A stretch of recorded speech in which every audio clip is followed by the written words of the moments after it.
Span horizons,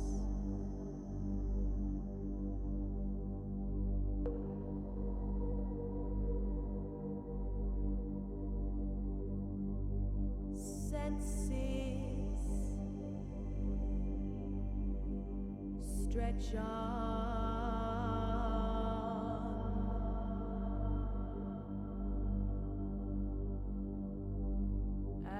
and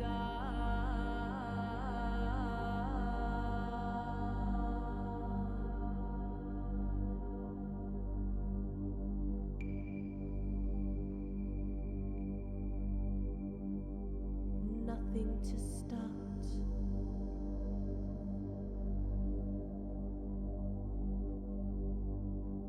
so nothing to lose,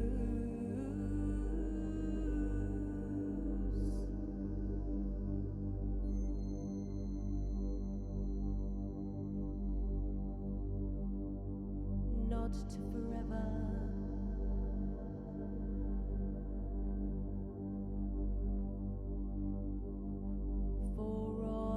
Absolute.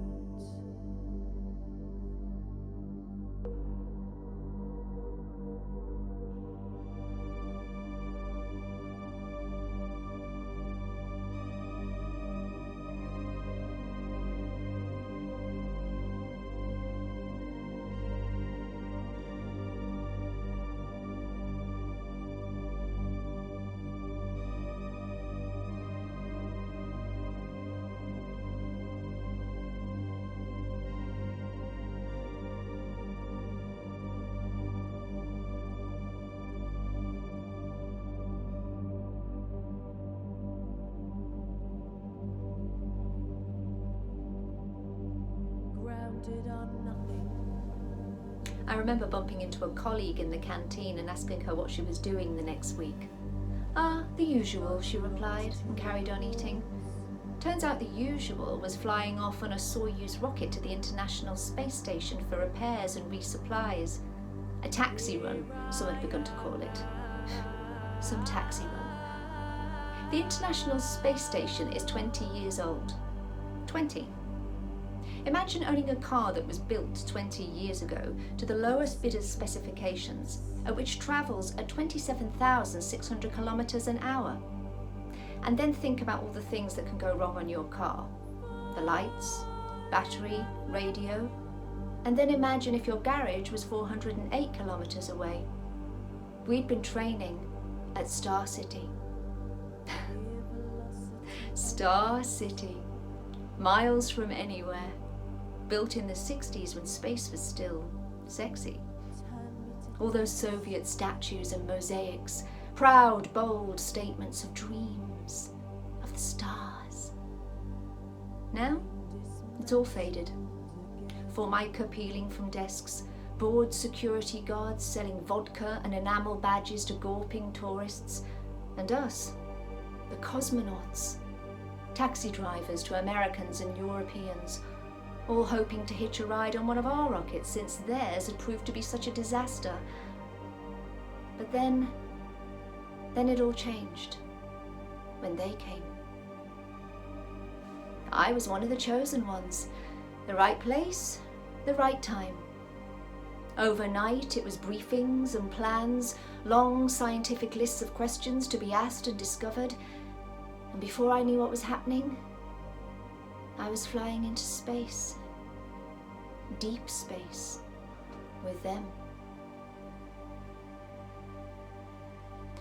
"What is space for?" he asked. I paused. I knew that whatever I said to my son would probably be the last words that I ever said to him as a boy. "Space," I said. "Space is for the rest of us that don't believe in God." I waited. He nodded, and ran off to play with the other children. He was 7 years old. And today, I will see him for the first time since that day, and he will be 75, and I will be 35.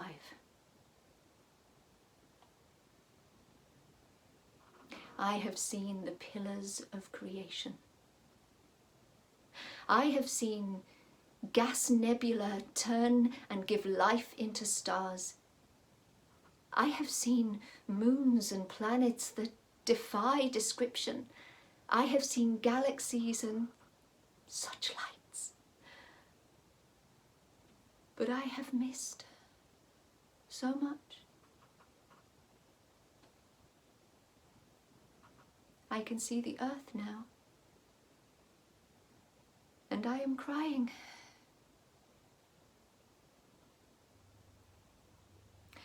A drop of water,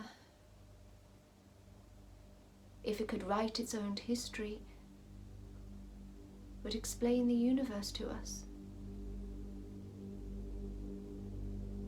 In a little while, I'll explain the universe to you through tears. Like satellites,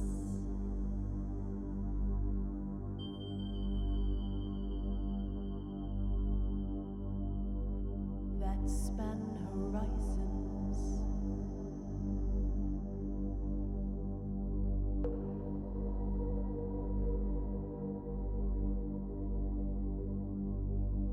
senses stretch on.